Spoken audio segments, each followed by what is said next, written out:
검푸른 파도가 마치 굶주린 짐승의 아가리처럼 배전을 집어삼킬 듯 들이닥치자 낡은 목선은 비명 같은 파열음을 내지르며 위태롭게 기울어졌고, 갑판 위는 아수라장이 되어 선원들의 고함과 절규가 폭우 소리에 뒤섞여 고막을 찢을 듯 울려 퍼졌다.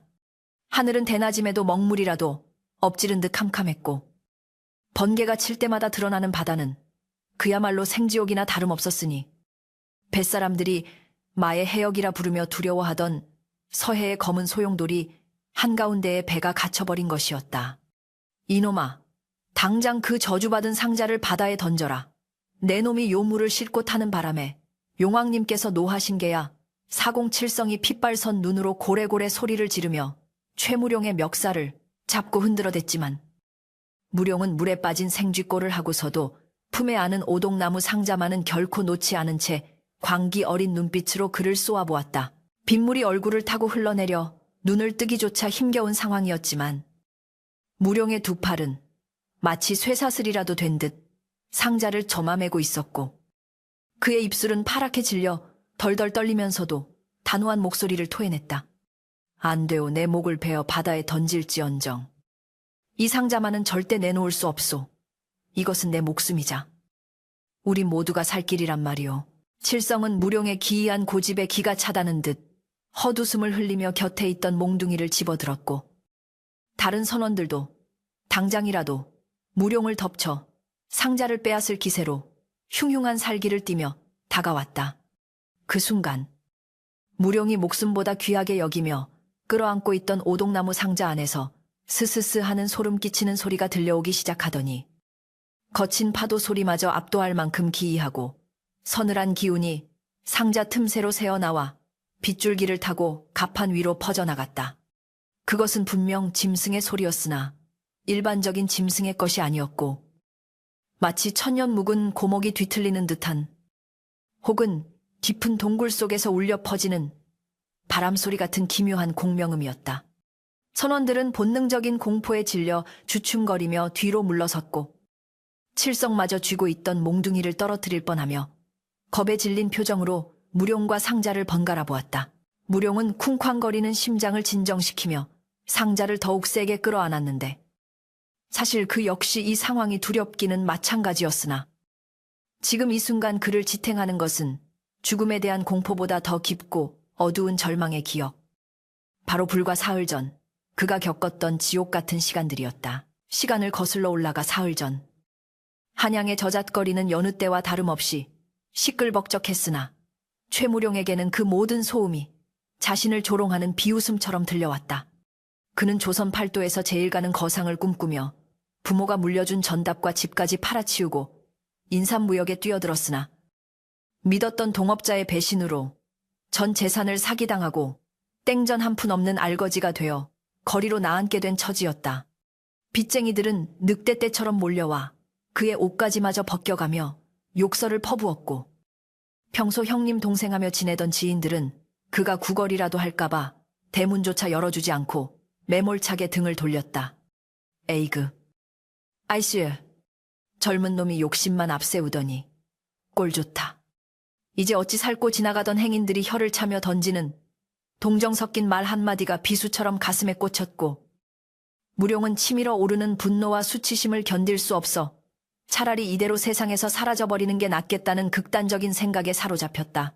그는 비틀거리는 걸음으로 남산 깊은 골짜기로 향했고, 해가 저물어 어둠이 짙게 깔릴 무렵 사람들의 발길이 끊긴 지 오래되어 잡초가 무성하고 기와가 깨져나간 버려진 성황당 앞에 도착했다. 성황당은 금방이라도 무너질 듯 위태로워 보였고, 음산한 바람이 불 때마다 삭은 나무 문짝이 삐걱거리며 귀신 우는 소리를 내었지만, 죽음을 각오한 무룡에게 귀신 따위는 두려운 존재가 아니었다. 그는 챙겨온 밧줄을 성황당 앞 고목가지에 매달며 하염없이 흐르는 눈물을 닦아내지도 못한 채 쉰 목소리로 허공을 향해 울부짖었다. 하늘이시여, 어찌하여 저에게만 이토록 가혹하십니까? 정직하게 땀 흘려 일한 것이 죄란 말입니까? 내 뼈와 살을 갉아먹은 저 간악한 도둑놈들은 호의호식하며 잘 사는데 왜 나는 목을 매달아야 한단 말입니까? 그의 절규는 메아리조차 없이 어둠 속으로 흩어졌고 무룡은 떨리는 손으로 밧줄 고리를 목에 걸며 마지막으로 눈을 감았다. 바로 그 순간 등 뒤에서 무언가 묵직하고 차가운 것이 스르륵하고 땅을 긁는 소리가 들렸고 동시에 목덜미 털이 곤두서는 듯한 서늘한 한기가 느껴져 무룡은 반사적으로 눈을 뜨고 뒤를 돌아보았다.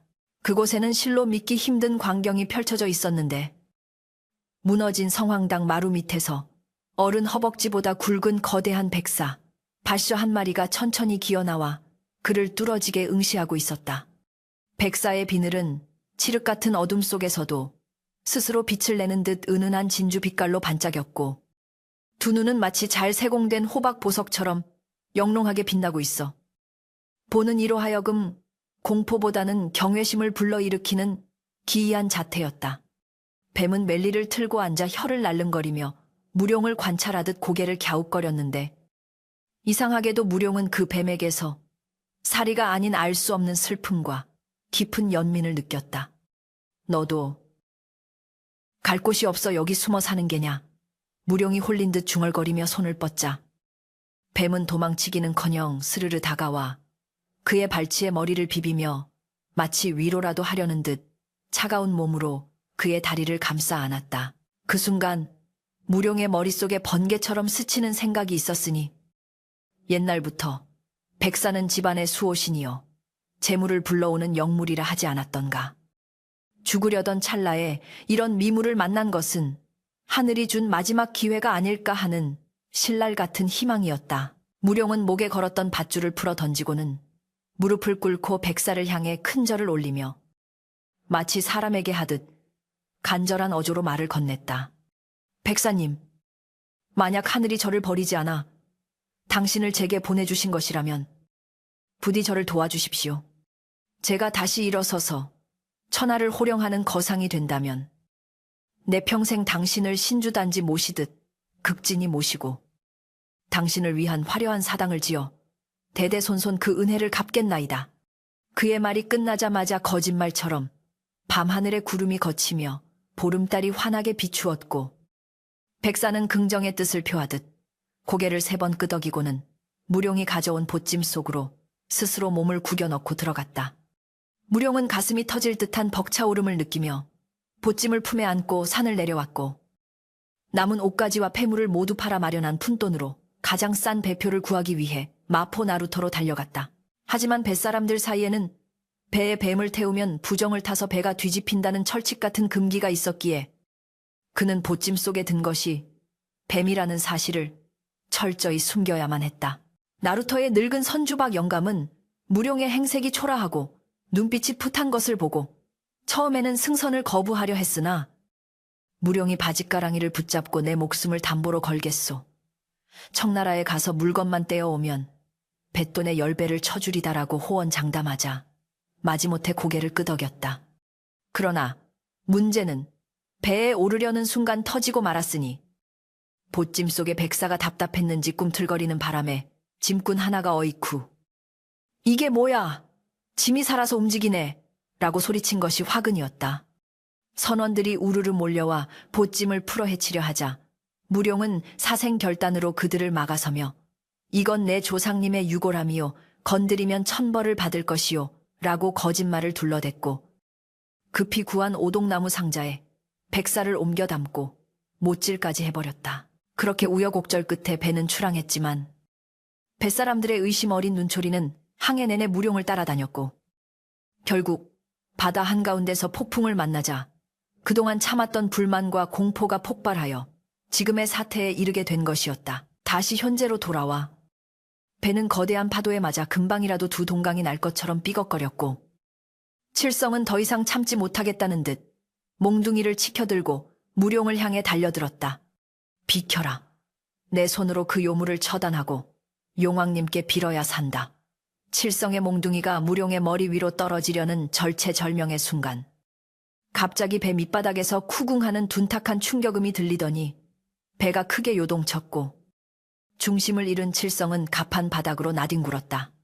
동시에 배의 진행 방향 앞쪽 바다에서 시퍼런 물기둥이 하늘로 솟구치더니 집채만 한 파도가 뱃머리를 덮치려던 찰나 무룡이 끌어안고 있던 오동나무 상자 뚜껑이 빠직하는 소리와 함께 스스로 쪼개지며 열렸다. 칠성과 선원들은 경악에 찬 비명을 지르며 눈을 가렸으나 무룡만은 두 눈을 부릅뜨고 그 광경을 지켜보았다. 상자 속에서 띨리를 틀고 있던 백사가 슉 소리를 내며 고개를 치켜들더니 놀랍게도 그 작은 몸에서 뿜어져 나온 석이 어린 하얀 안개가 순식간에 배 전체를 감싸 안으며 파도의 충격을 막아내는 방어막을 형성하는 것이 아닌가. 안개는 짙고 차가웠으나 배 안에 있는 사람들에게는 어머니의 품처럼 포근하게 느껴졌고 미쳐 날뛰던 파도는 하얀 안개에 부딪혀 힘없이 부서져 내렸다. 칠성을 비롯한 선원들은 입을 딱 벌린 채 말을 잇지 못하고 멍하니 그 광경을 바라보았고 무룡은 떨리는 손으로 백사의 머리를 쓰다듬으며 안도의 한숨을 내쉬었다. 하지만 안심하기에는 너무 일렀으니 안개 너머로 검은 깃발을 단 날렵한 배, 여러 척이 빗줄기를 뚫고 유령처럼 다가오는 모습이 희미하게 보이기 시작했다. 그것은 폭풍우보다 더 무섭다는 서해의 악명 높은 해적, 흑상어단의 배들이었다. 천신만고 끝에 자연의 재앙을 피했나 싶었더니 이제는 인간의 탐욕이 만들어낸 또 다른 재앙이 그들을 기다리고 있었던 것이다. 무룡은 백사의 차가운 눈빛이 흑상어단의 배들을 노려보고 있음을 느끼며 자신의 운명이 이제 돌이킬 수 없는 거대한 소용돌이 속으로 완전히 들어왔음을 직감했다. 검은 깃발이 비바람에 찢어질 듯 펄럭이는 소리는 마치 저승사자의 옷자락 스치는 소리와 같았고 흑상어단의 배들이 포위망을 좁혀오자 칠흑 같은 바다 위에는 숨막히는 살기가 감돌았다. 폭풍우가 지나간 자리에 남은 것은 안도감이 아니라 더 깊고 끈적한 공포였으니 뱃사람들에게 흑상어단은 자연재해보다 더 잔혹하고 피도 눈물도 없는 악귀들로 통했다. 다 끝났어. 폭풍을 피했더니 호랑이 아가리로 들어왔구나. 선원 중 하나가 바닥에 주저앉아 넋이 나간 듯 중얼거렸고 칠성은 덜덜 떨리는 손으로 배전에 놓인 작사를 집어들었지만 그의 눈동자는 이미 삶에 대한 의지를 잃고 흐릿하게 풀려 있었다. 상대는 수십 명의 무장한 왜구들이었고 이쪽은 지친 몸뚱이와 녹슨 몽둥이 몇 개가 전부였으니 싸움이라기보다는 일방적인 도살이 예견된 상황이었다. 무룡은 품속의 오동나무 상자를 더욱 세게 껴안으며 백사의 차가운 기운을 가슴으로 느꼈는데 기이하게도 그 서늘함이 공포에 질려 뛰는 심장을 차분하게 식혀주며 머릿속을 맑게 깨우는 듯했다. 그는 떨리는 다리에 힘을 주어 일어서며 절망에 빠진 선원들을 향해 소리쳤다. 아직 죽지 않았소. 하늘이 폭풍 속에서도 우리를 살려주셨는데 고작 저런 도적대에게 목숨을 내줄 텐가. 그러나 그의 외침이 무색하게도 적선딕천에서 날카로운 파열음과 함께 수십 발의 불화살이 빗줄기를 뚫고 날아들기 시작했다. 슈듐, 퍽 하는 소름 끼치는 타격음과 함께 젖은 독과 가판 곳곳에 불이 붙기 시작했고 매캐한 연기가 시야를 가리는 사이 갈고리가 달린 밧줄들이 뱀처럼 날아와 배전을 휘감았다. 놈들을 한 놈도 남기지 말고 죽여라. 재물은 챙기고 배는 수장시킨다. 흑상어단의 두목으로 보이는 한쪽 눈에 검은 안대를 한 거구의 사내가 흉측한 곡도를 휘두르며 고함을 지르자 왜구들이 괴성을 지르며 밧줄을 타고 넘어오기 시작했다. 가판은 순식간에 아비규환의 지옥도로 변했고 선원들은 비명을 지르며 도망치거나 맥없이 쓰러져 갔다. 칠성이 작사를 휘두르며 저항해 보았지만 노련한 왜구의 칼놀림에 어깨를 베이고 비명을 지르며 뒤로 나뒹굴었다. 무룡은 뒷걸음질 치며 뱃머리 쪽으로 몰렸고 피 묻은 칼을 핥으며 다가오는 왜구 2명과 마주치게 되었다. 호, 이놈은 제법 값나가는 물건을 안고 있구나. 그 상자. 이리 내놓으면 고통 없이 보내주마. 왜구가 비릿한 웃음을 흘리며 다가오자 무룡은 등 뒤가 서늘한 벼랑 끝임을 깨닫고 입술을 깨물었다. 이 상자에 손대지 마라. 이건 너희 같은 놈들이 감당할 물건이 아니다. 무룡의 외침은 공허했지만 그 순간 그의 품 안에서 또다시 기이한 현상이 일어났다. 오동나무 상자 뚜껑이 덜컹거리며 요동치더니 폭풍우 때와는 비교도 안 될 만큼 짙고 묵직한 백색 안개가 상자 틈새로 폭포수처럼 쏟아져 나오기 시작한 것이다. 이번 안개는 단순한 수증기가 아니었다. 그것은 마치 살아있는 생명체처럼 끈적하게 바닥을 기어다니며 왜구들의 발목을 휘감았고, 안개 속에서 쉬익 외해하는 날카로운 파열음이 사방에서 동시다발적으로 들려왔다. 무령을 위협하던 왜구들은 갑자기 발을 멈추고 허공을 향해 칼을 휘두르며 겁에 질린 비명을 지르기 시작했다. 뭐야. 내 다리에 뭐가 붙었어. 뱀이다. 수천 마리의 뱀이 기어오른다. 으아. 그들의 눈에는 무령이 뿜어내는 안개가 거대한 뱀떼로 보였는지 아무것도 없는 허공을 찌르며 발작적으로 몸을 비틀었다. 사실 그것은 백사가 뿜어낸 환각의 도끼 두치였다. 무령은 그 도끼가 자신과 선원들에게는 닿지 않고 오직 사리를 품은 적들에게만 향하고 있음을 깨닫고 전율했다. 백색 안개는 순식간에 배 전체를 집어삼켰고, 기세등등하게 넘어왔던 왜구들은 보이지 않는 공포와 싸우며 서로의 칼에 베이거나 제발로 바다에 뛰어드는 기행을 벌였다. 적선에 있던 두목은 자신의 부하들이 미친 듯이 춤을 추다 쓰러지는 광경을 보고 경악하여 소리쳤다. 무슨 짓을 한 거냐? 저 배에 귀신이 씌었구나. 당장 밧줄을 끊어라. 하지만 때는 이미 늦었다. 안개 속에서 거대한 그림자가 솟구쳐 오르는 듯 하더니 뱃머리에 서 있던 무령의 어깨 위로 백사가 스르르 기어 올라와 고개를 꼿꼿이 세우고 적장을 노려보았다. 백사의 눈에서 뿜어져 나온 시퍼런 안광 이 빗줄기를 가르고 적장의 눈과 마주친 순간 천하의 무법자라 불리던 흑상어단 두목은 심장이 얼어붙는 듯한 공포에 휩싸여 뒷걸음질 치다 배전에 걸려 넘어지고 말았다. 살려줘. 저 눈을 보지 마라. 두목의 비명은 공포의 전염병이 되어 적들 전체로 퍼져나갔고, 그들은 앞다투어 밧줄을 끊고 도망치기에 급급했다. 기세 좋게 덤벼들던 흑상어단의 배들은 꽁무니를 빼며 안개 너머 어둠 속으로 사라졌고, 갑판 위에는 넋이 나간 왜구 몇 명과 피를 흘리며 신음하는 선원들만이 남았다.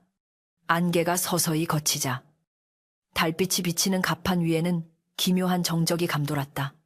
피 비린내와 화약 냄새, 그리고 백사가 뿜어낸 독특한 향기가 뒤섞인 묘한 냄새 속에서 선원들은 하나둘씩 고개를 들어 무령을 바라보았다. 아니, 정확히는 무령의 어깨 위에 틀니를 틀고 앉아 혀를 날름거리는 백사를 경외와 공포가 뒤섞인 눈빛으로 올려다보고 있었다. 조금 전까지만 해도 재수없는 요물이라며 멸시하던 그 뱀이 자신들의 목숨을 구한 수호신임을 부인할 수 없는 상황이 된 것이다. 칠성은 피 묻은 어깨를 부여잡고 비틀거리며 무령에게 다가왔다. 그의 눈빛에서는 이제 오만함이나 적개심을 찾아볼 수 없었다. 그는 털썩 무릎을 꿇으며 떨리는 목소리로 말했다. 최객주. 아니, 최대행수님. 소인이 눈이 멀어 귀한 분을 몰라봤습니다. 저 미물. 아니, 저 신물 정우이 아니었으면 우리 모두 고기밥이 되었을 겁니다. 칠성의 말에 다른 선원들도 하나둘씩 무릎을 꿇고 머리를 조아렸다. 그것은 무령에 대한 복종이라기보다는 그가 데리고 있는 알 수 없는 힘에 대한 원초적인 굴복이었다. 무령은 백사를 조심스럽게 어루만지며 그 차가운 비늘의 감촉에서 묘한 유대감을 느꼈다. 네가 나를 지켰구나. 나 또한 너와의 약속을 목숨 걸고 지키마. 무령은 속으로 굳게 맹세하며 백사를 다시 상자 안으로 모셨다. 이제 배 안의 공기는 완전히 달라져 있었다. 무령은 더 이상 짐짝 취급을 받는 얹혀가는 객식구가 아니라 배의 운명을 쥐고 있는 실질적인 지배자로 떠오른 것이다. 배는 찢어진 돛을 기워 다시 바람을 탔고 며칠 밤낮을 항해한 끝에 드디어 수평선 너머로 청나라의 워타이 연태 항구가 희미하게 모습을 드러냈다. 육지가 보이자 선원들은 환호성을 질렀지만 무령의 표정은 여전히 굳어 있었다. 바다에서의 위기는 넘겼으나 이제부터는 칼보다 더 날카롭고 피보다 더 진한 욕망이 꿈틀거리는 상인들의 전쟁터, 즉 상전상젠이 기다리고 있었기 때문이다. 항구는 각국에서 몰려온 배들과 상인들로 북적였고 온갖 기이한 물건들과 향신료 냄새가 코를 찔렀다. 무룡은 배에서 내리며 칠성에게 단호하게 지시했다. 입단속을 철저히 하시오. 배에서 있었던 일, 특히 백사에 대한 이야기가 밖으로 새어나가면 그 입을 찢어놓겠소. 장사꾼들에게 신비함은 무기지만 요사스러움은 약점이 되는 법이오. 칠성은 깍듯이 고개를 숙이며 명심하겠습니다. 대행수님, 하고 대답했다. 무룡은 낡은 보찜을 메고 붐비는 거리로 들어섰다. 그의 주머니에는 땡전 한 푼 없었지만 그의 눈빛은 천만금을 가진 자보다 더 형형하게 빛나고 있었다.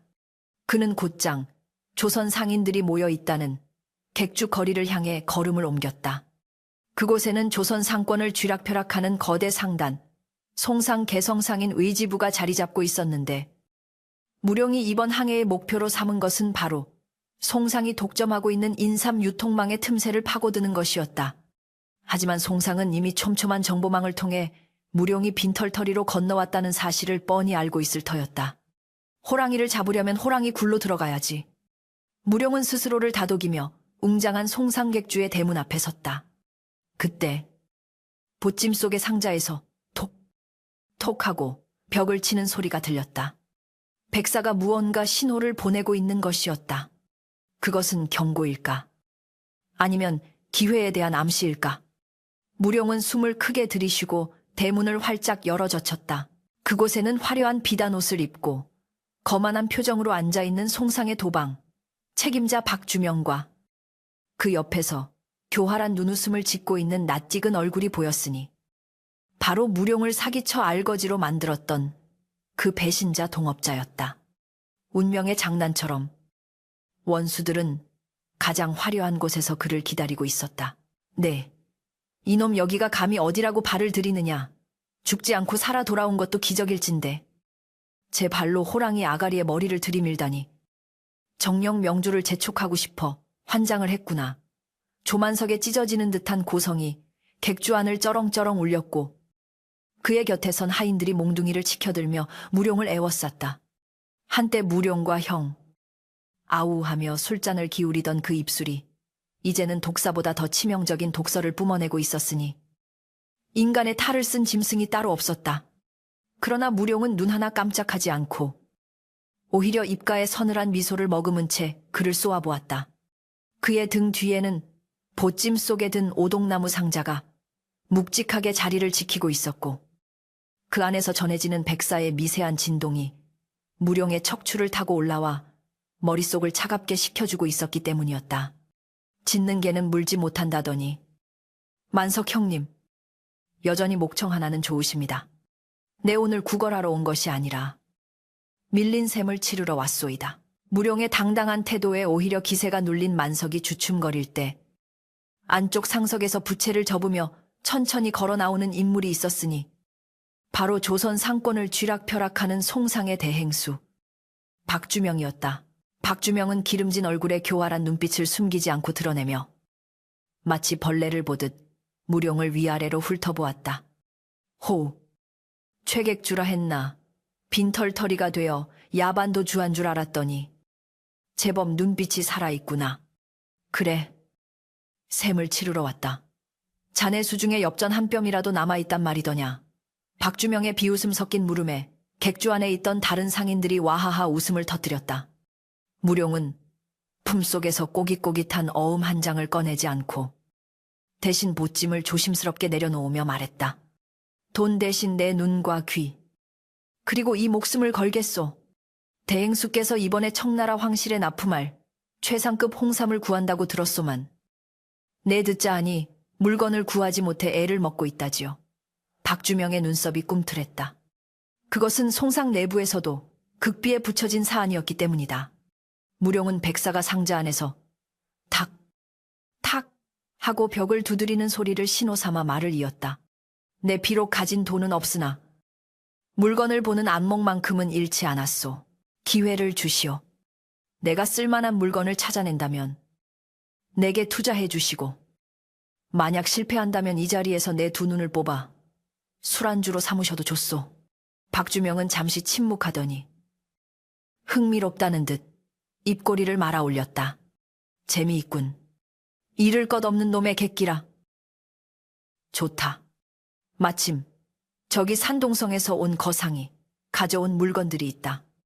그 중에서 진품을 가려낸다면 자네 말을 믿어주지.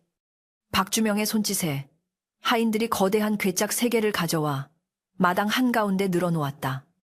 첫 번째 괴짝에는 화려한 비단이, 두 번째에는 은은한 향을 풍기는 사향이, 세 번째에는 굵직한 인삼들이 가득 담겨 있었다.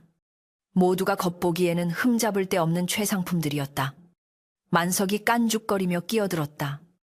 이 중에 하나는 천하의 보물이지만 나머지는 겉만 번지르르한 쓰레기다. 내 놈이 과연 그걸 구분해낼 수 있겠느냐. 이것은 명백한 함정이었다. 박주명과 만석은 이미 짜고 치는 고스톱판을 벌인 것이나 다름없었고, 사실 저 3괴짝 모두 교묘하게 위조된 가품이거나 하자가 있는 물건들이었다.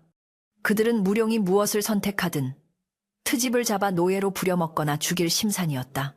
무룡이 첫 번째 비단 괴짝으로 다가가 손을 대려는 순간 등 뒤에 상자 속 백사가 쉬익하고 낮게 경고음을 내며 몸을 비틀었다. 그 소리는 무룡의 귀에만 들리는 주파수처럼 고막을 때렸고 동시에 코끝에 역겨운 단내가 확 풍겼다. 무룡은 흠칫 놀라 손을 거두었다. 겉보기엔 윤기가 흐르는 비단이었지만 백사의 경고를 통해 자세히 보니 원단 깊숙한 곳에 미세한 곰팡이가 슬어 있었고 그것을 감추기 위해 독한 향유를 뿌려놓은 것이었다. 두 번째 사향 역시 백사가 격렬하게 상자벽을 긁어대며 거부 반응을 보였다. 진짜 사향 노루의 것이 아니라 쥐똥과 진흙을 섞어 만든 가짜였던 것이다. 무룡의 이마에 식은땀이 흘렀다. 박주명과 만석의 눈빛이 먹잇감을 노리는 독수리처럼 번들거렸다. 왜 그러느냐? 겁이 나느냐? 어서 골라보거라. 만석이 재촉했다. 무룡은 마지막 인삼 괴짝 앞에 섰다. 겉모습은 황금빛이 도는 완벽한 6년근 홍삼이었다. 하지만 이번에도 백사는 조용하지 않았다. 아니, 이번에는 상자 전체가 덜덜 떨릴 정도로 요동을 쳤다. 그것은 단순한 부정이 아니라 아주 강력한 죽음의 기운을 감지했을 때 보이는 반응이었다. 무룡은 본능적으로 깨달았다. 저 인삼들은 겉은 멀쩡하지만 속은 썩어 문드러졌거나 혹은 무게를 늘리기 위해 납을 채워 넣은 살인 흉기나 다름없다는 것을. 3가지 모두가 함정이었다. 이대로 선택을 포기하면 약속대로 눈을 뽑혀야 하고 선택한다 해도 사기를 당하는 진퇴양난의 상황이었다.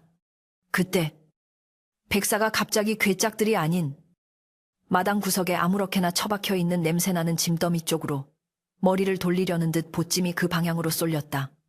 무룡은 의아한 눈길로 그곳을 바라보았다. 그곳에는 생선 비린내가 진동하는 낡은 항아리와 정체불명의 회색 돌덩이들이 쌓여 있었는데 누가 봐도 배의 균형을 맞추기 위해 싣고 온 잡동산이나 쓰레기 취급을 받는 물건들이었다. 하지만 백사는 그 쓰레기 더미를 향해 끊임없이 신호를 보내고 있었다. 뱀은 후각이 예민한 동물이라 했던가. 무룡은 문득 스치는 생각에 심장이 쿵쾅거렸다.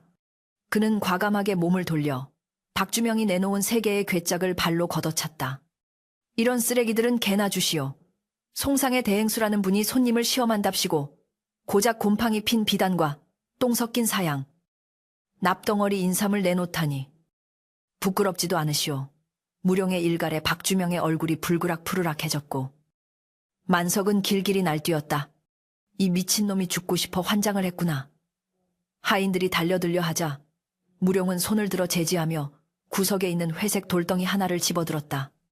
나는 저 가짜들 대신 이 돌덩이를 사겠소. 내 눈에는 이것이야말로 천하의 보물로 보이니 말이오. 장내에 잠시 정적이 흘렀다. 그러다 곧 폭소가 터져 나왔다. 푸하하하. 저놈이 미쳐도 단단히 미쳤구나. 그건 아라비아 상인들이 배 밑바닥에 깔고 온 똥 묻은 돌덩이가 아니냐. 냄새나서 갖다 버리려던 참인데 보물이라니. 만석은 배를 잡고 뒹굴었고 박주명조차 어처구니가 없다는 듯 헛웃음을 지었다. 그래, 그게 보물로 보인다니. 자네 안목도 끝장이 났구만. 좋다. 약속은 약속이니. 그 쓰레기들은 자네가 가져가게. 대신 몸값은 치러야지. 내 자비롭게 쳐서 엽전 10량에 넘기마. 당장 돈이 없으면 차용증이라도 쓰거라. 박주명은 무룡을 완전히 바보 취급하며 조롱했다. 무룡은 묵묵히 품속에 겉옷을 벗어던지고 손가락을 깨물어 혈서로 차용증을 썼다. 그리고는 그 냄새나는 돌덩이들을 소중하게 보찜에 담았다.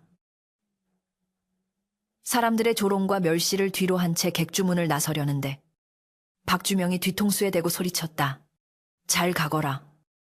최객주, 그 돌덩이 껴안고 평생 빌어먹다 죽거라. 객주를 빠져나와 인적이 드문 골목길에 접어들자마자 무룡은 다리에 힘이 풀려 주저앉았다. 등 뒤에 땀이 식어 오한이 들 정도였다.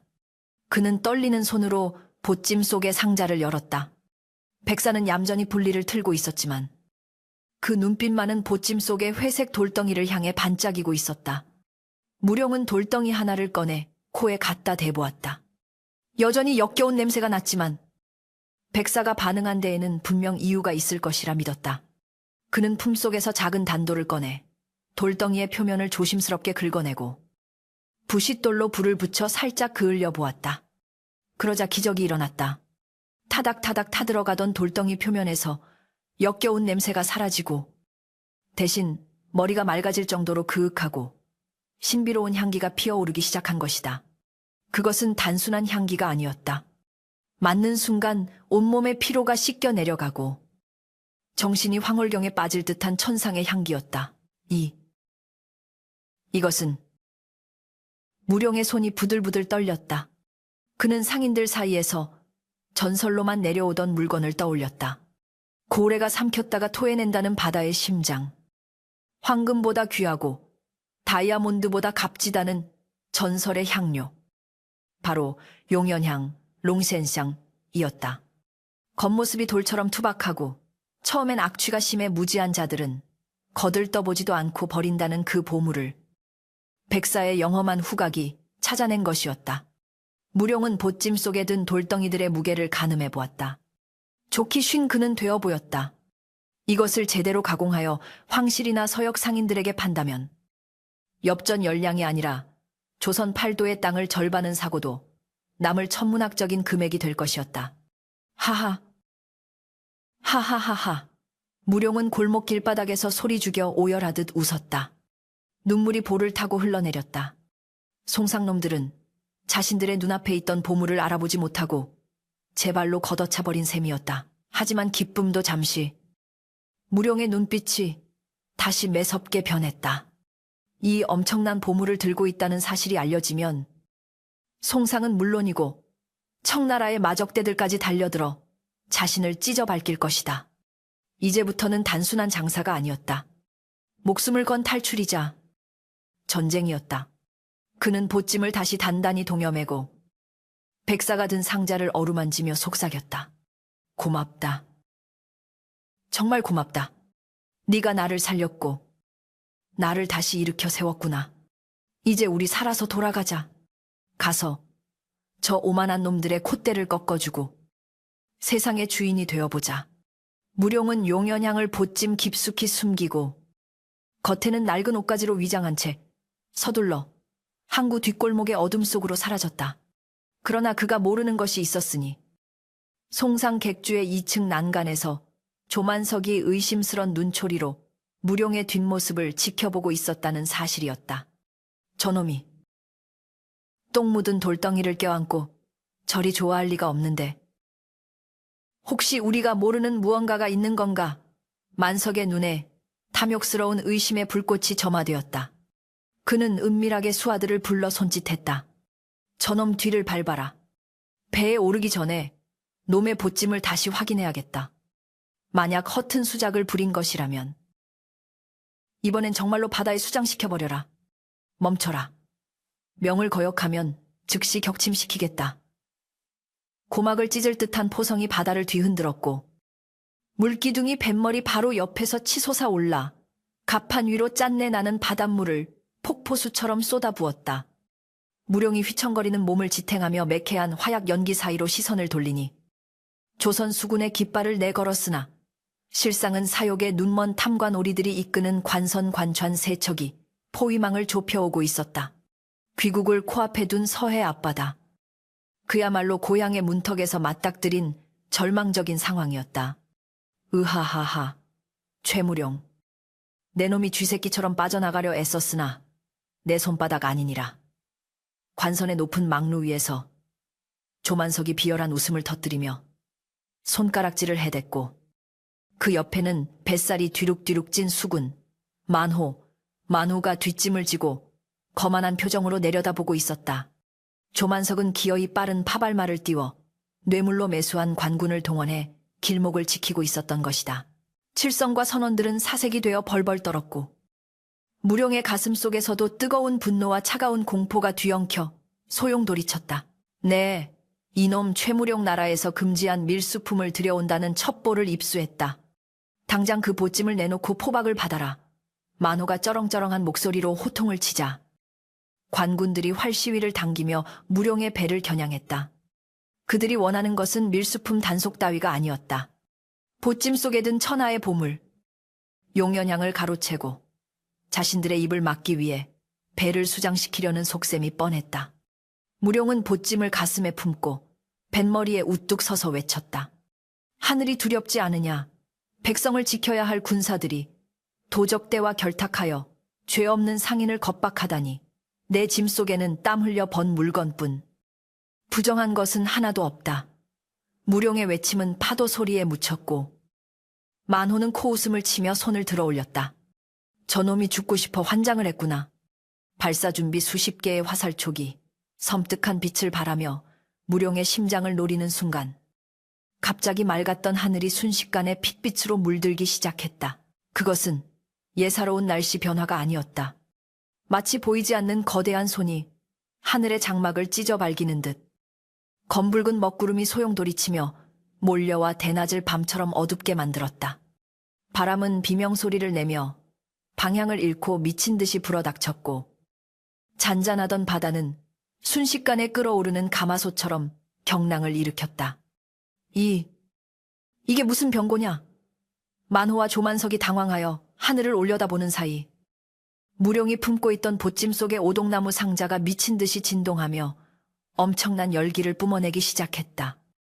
우우우웅 하는 굉음이 상자 안에서 울려 퍼지더니 그 소리는 천둥 소리와 공명하며 바다 전체를 뒤흔들었다. 무룡은 직감했다. 이것은 단순한 폭풍이 아니라 인간의 추악한 욕망에 격분한 뱀신의, 아니, 이제는 승천을 앞둔 영물링우의 분노라는 것을 모두 엎드려라, 신께서 노하셨다. 무룡이 선원들을 향해 소리치며 갑판에 납작 엎드리는 순간 오동나무 상자가 산산조각이 나며 폭발하듯 부서졌다. 그리고 그 안에서 눈부신 백색 광채가 기둥처럼 하늘로 솟구쳐 올랐다. 칠흑 같은 어둠 속에서 터져나온 그 빛은 너무나 강렬하여 사람들은 눈을 뜰 수조차 없었다. 빛의 기둥 속에서 서서히 형체를 드러낸 것은 무룡이 알던 작은 백사가 아니었다.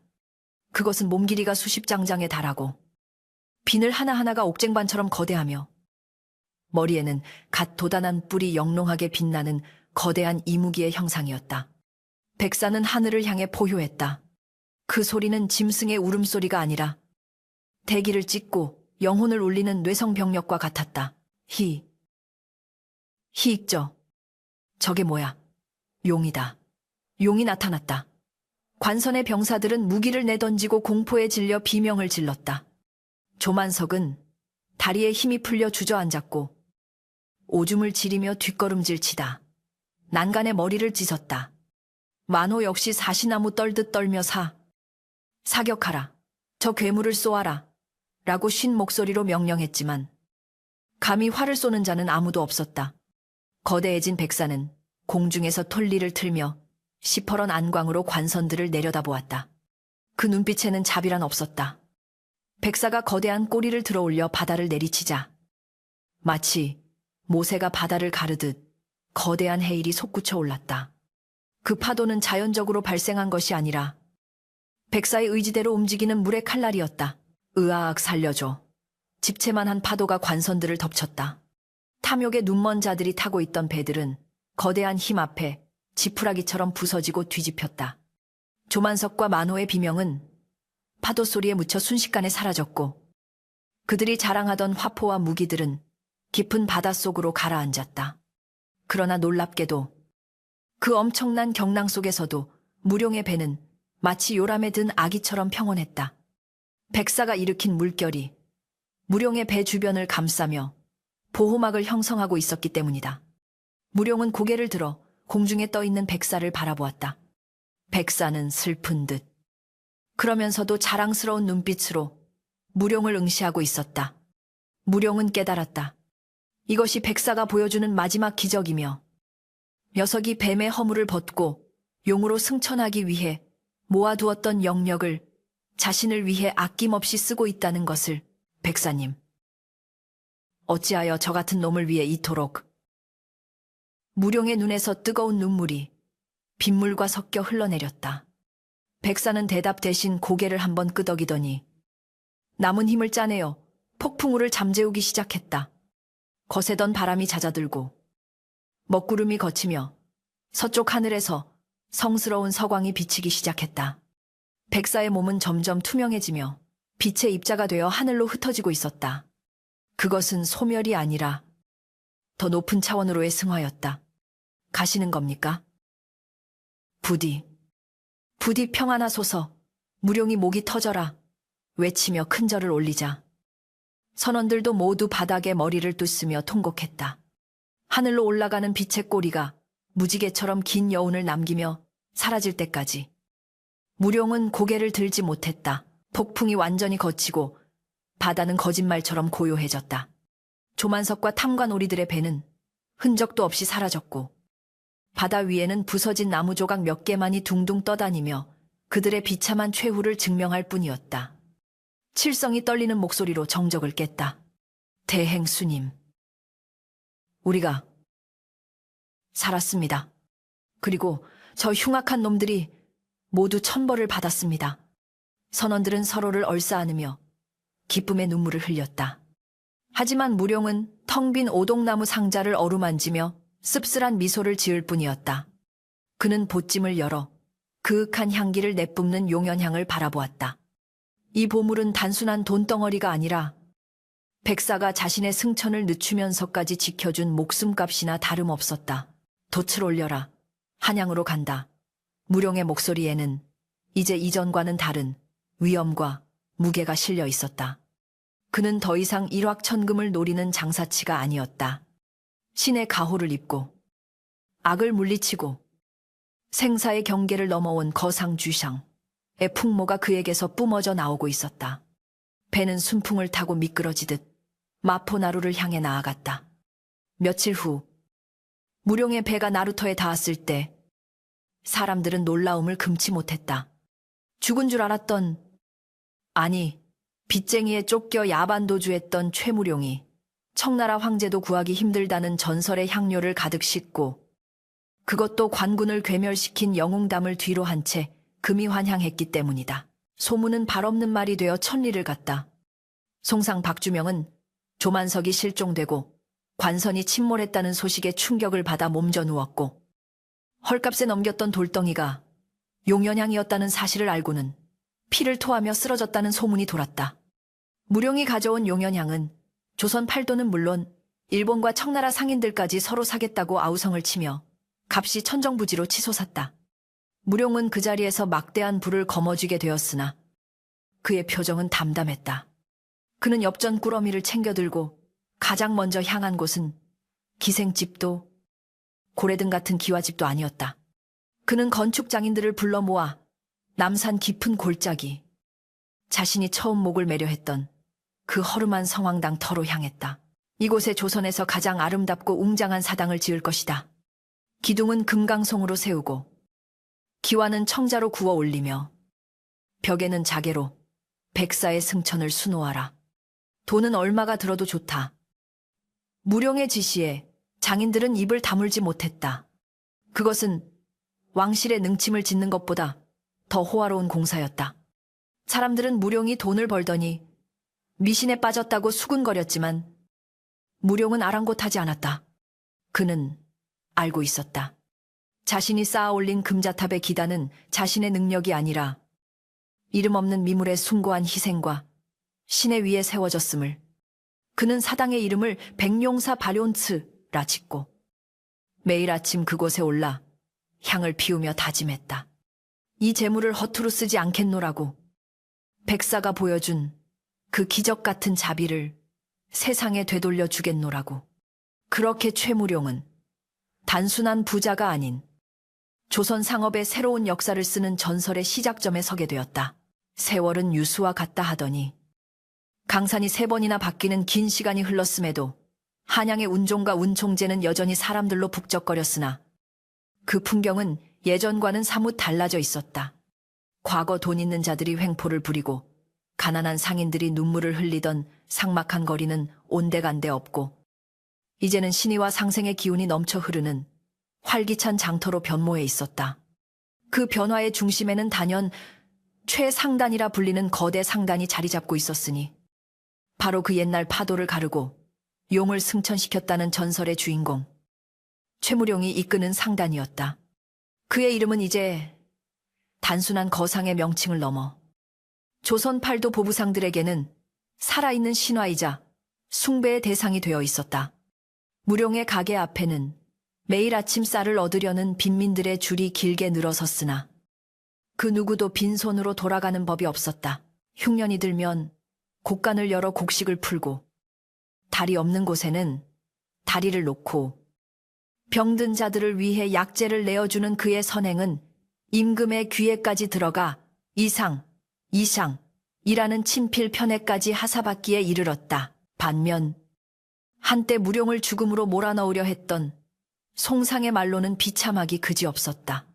박주명은 무룡의 성공에 배가 아파 화병을 앓다가 무리한 투기로 남은 재산마저 탕진하고 길거리 객사하는 신세가 되었고 그의 악행을 도왔던 하인들과 몰입애들 또한 뿔뿔이 흩어져 쥐새끼처럼 숨어 살거나 관아에 끌려가 곤장을 맞는 신세로 전락했다. 사람들은 이를 두고 하늘의 그물은 넓고 넓어 성긴 듯하지만 아기는 결코 빠져나가지 못한다 라며 인과응보의 이치를 되새기곤 했다. 무룡은 경쟁자였던 그들이 몰락했다는 소식을 듣고도 조소하거나 기뻐하지 않았다. 오히려 그들의 장례를 조용히 치러주며 재물은 칼과 같아서 잘못 휘두르면 남을 해치고 결국 자신마저 베는 법이다 라고 씁쓸히 읊조릴 뿐이었다. 그의 마음속에는 이미 원망이나 복수심 같은 찌꺼기는 남아있지 않았다. 오직 그 폭풍우 치던 밤 자신을 살리고 승천한 백사와의 약속을 지키려는 일념만이 그의 삶을 지탱하는 기둥이었다. 어느 늦가을 단풍이 붉게 타오르는 남산자락의 백룡사 발욘츠에는 은은한 풍경 소리가 울려 퍼지고 있었다. 무룡은 이제 백발이 성성한 노인이 되어 지팡이에 의지한 채 사당의 마당을 거닐고 있었다. 그가 지은 백룡사는 단순한 사당이 아니었다.